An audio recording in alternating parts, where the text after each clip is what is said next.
कर रहे हैं कि आखिर क्यों पाकिस्तान मैन्युफैक्चरिंग का जो हब है वो नहीं बन रहा और जो लोकल या मकामी सनतकार हैं उनको किस तरह के मसाइल का सामना है। तो शहबाज, ब्रेक से पहले भी हम जिक्र कर रहे थे कि किस तरीके से जो पाकिस्तान की लोकल इंडस्ट्री है वो अनकम्पैटिटिव होती जा रही है और उसके मल्टीपल फैक्टर्स हम वो बात कर ही रहे हैं, और जिस तरीके से जो सस्ती अशिया जो है पाकिस्तान में डंप की जा रही हैं। तो हम बात कर रहे थे ये पेपर और पेपर बोर्ड इंडस्ट्री के हवाले से। देखिए, स्टील सेक्टर में भी यही कुछ हुआ, केमिकल्स के शोबे में भी यही कुछ हुआ।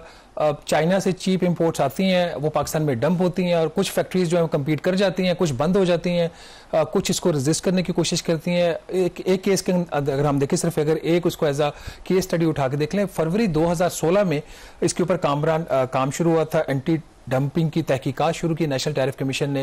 वो मामला फिर कोर्ट्स में चला गया। इस प्रोसेस को कंक्लूड करते हुए उनको 2 साल लग गए।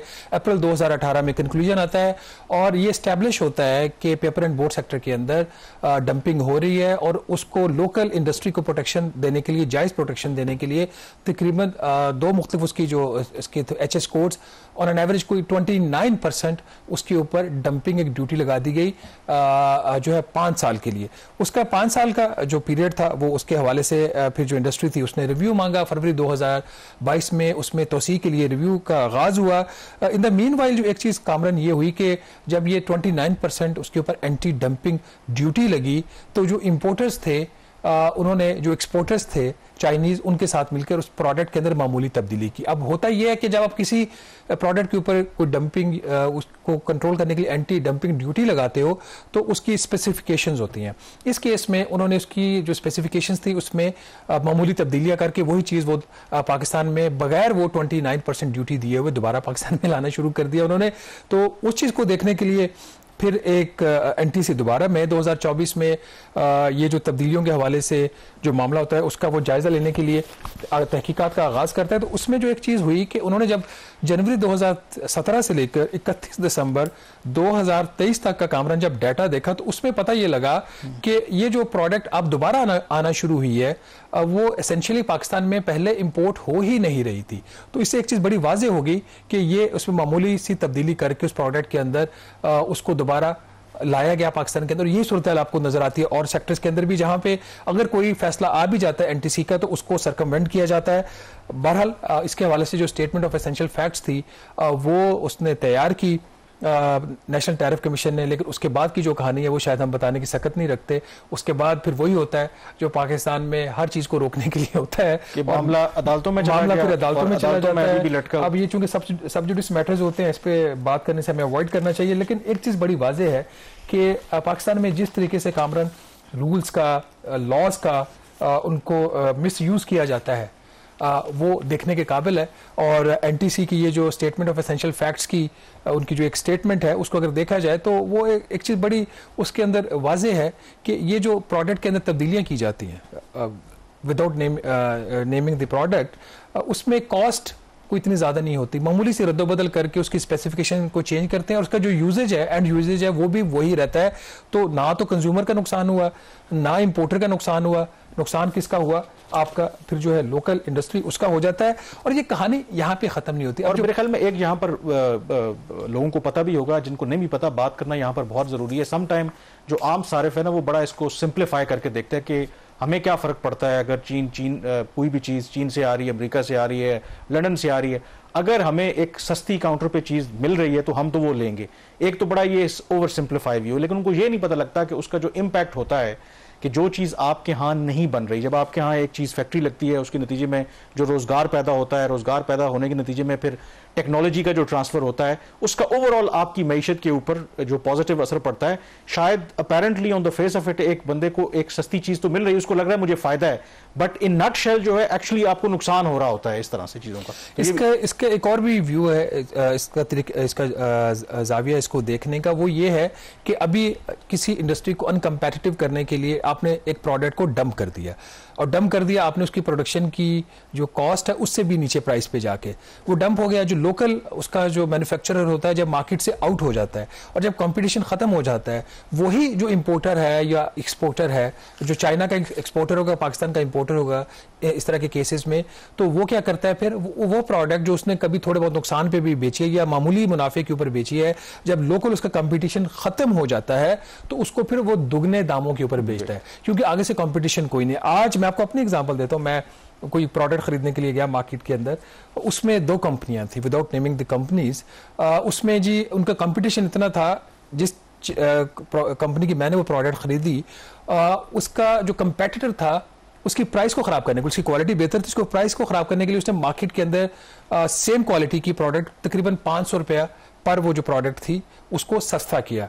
अब वो जो मेरा जिससे मैं खरीद रहा था, जो वहां पे जो शॉप थी, तो उसके पास कोई चॉइस नहीं थी। अगर तो मुझे रिटेन करना चाह रहा था एज अ कस्टमर, तो उसको मैच करना था लोअर प्राइस वाली प्रोडक्ट के ऊपर जो सेम क्वालिटी की थी, क्योंकि वो जो लोअर वाली थी वो डंप हो रही है पाकिस्तान में। लेकिन मुझे as a consumer short term में फायदा हो गया, कंपनी का नुकसान हो गया। क्या यही प्रोडक्ट मैं जब 2 साल बाद या साल बाद दोबारा लेने जाऊंगा मुझे अवेलेबल होगी? मुझे अवेलेबल नहीं होगी, क्योंकि तब तक वो कंपनी जो है वो जो आपको बेहतर क्वालिटी रिलेटिव टर्म्स में देने की कोशिश कर रही है और प्राइस पे वो मेंटेन करना चाह रही है, दूसरी कंपनी उसको खराब कर रही है। तो ये इसके अंदर होता है। कामरान, इसमें जो सूरत हाल है ना, ये तो हमने 1-2 सेक्टर्स की बात की। अब आगे बढ़ते हैं। अब जो पाकिस्तान के अंदर फास्ट मूविंग जो कंज्यूमर गुड्स हैं, प्रॉक्टर एंड गैम्बल का जो केस है, पीएनजी, ये एक आंखें खोलने के लिए काफी है हुकूमत पाकिस्तान की। और ये एक आइसोलेटेड इंसिडेंट नहीं है, होता है ठीक है, कंपनियां बाहर की आती हैं, कारोबार करती हैं, वापस भी चली जाती हैं। लेकिन अगर आप लिस्ट देखें, यहाँ पे जो कंपनियां पिछले चंद सालों में, चंद महीनों में जो पाकिस्तान से गायब होती है आपको नजर आ रही है। पीएनजी, जो जिलेट पाकिस्तान है, फिर टेलीनॉर का भी उसका वो वाइंड अप कर रहे हैं, टेलीनॉर पाकिस्तान से जा रहा है, वो यूफोन को बेच रहा है। कंपटीशन कमीशन ऑफ पाकिस्तान ने उसका मर्जर का कंडीशनल अप्रूवल भी दे दिया है। शेल पाकिस्तान है, फिर इसके अलावा माइक्रोसॉफ्ट जा रहा है यहाँ से, फाइजर है, सनोफी है, इसके अलावा और बहुत सारी जो कंपनियां हैं, फार्मा के अंदर भी है, केमिकल्स के अंदर भी है।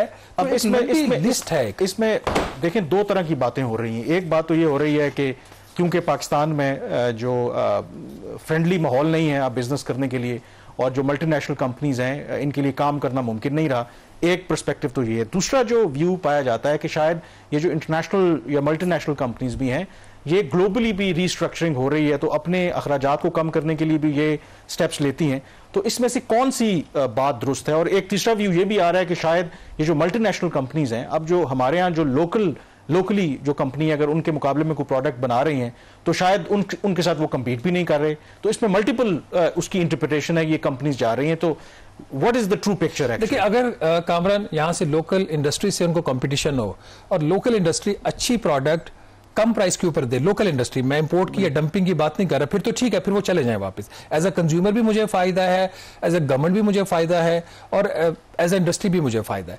बट अगर एक फॉरेन कंपनी पाकिस्तान में काम करी और उसका ऑल्टरनेट यहाँ पे नहीं है, आप प्रॉक्टर एंड गैम्बल की बात कर ले, इसकी जो कंज्यूमर वाली जो प्रोडक्ट्स हैं, हेल्थ के अंदर भी है, और बाकी नॉट डायरेक्टली विद हेल्थ, लेकिन ये इसमें बहुत सारे प्रोडक्ट्स के अंदर ये अपना जो चीजें मैन्युफैक्चर करते थे, वो अब यहाँ से उनको पता है कि उनकी मार्केट अभी भी है पाकिस्तान में, तो वो क्या कर रहे हैं, यहाँ पे सिर्फ फैक्ट्री बंद कर रहे हैं, और फैक्ट्री बंद करके वो कह रहे हैं कि हम इंपोर्ट करके यहाँ बेच देंगे, हमें उसमें मुनाफा कमाना आसान। अब अगर आप टैक्सेशन के निजाम की बात कर लें, आपका 29% है कॉर्पोरेट इनकम टैक्स रेट, उसके ऊपर 10% आपने लगाया हुआ है सुपर टैक्स, फिर उसके अलावा आपके डिविडेंड के ऊपर टैक्स, और बहुत सारे टैक्सेस, तो मिला के जब 50-55% आप किसी भी कंपनी का उससे आप टैक्स में ले जाएंगे, तो उसके पीछे क्या बचा?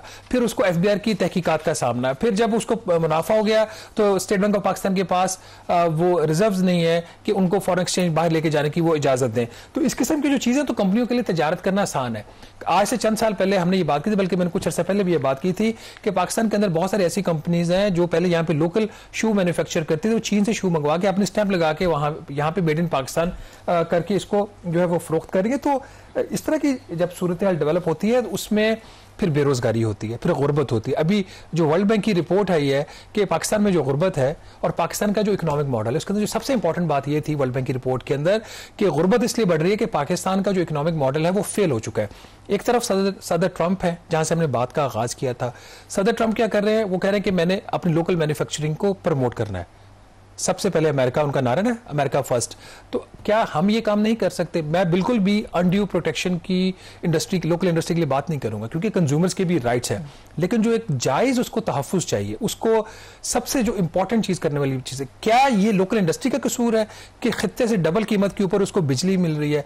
क्या ये लोकल इंडस्ट्री का कसूर है कि हर 3 महीने के बाद टैक्स के जो रेट चेंज हो रहे हैं? क्या ये लोकल इंडस्ट्री का कसूर है कि उसको बाकी जो उसको प्रॉब्लम्स है वो उसको फेस करना पड़ रहे हैं?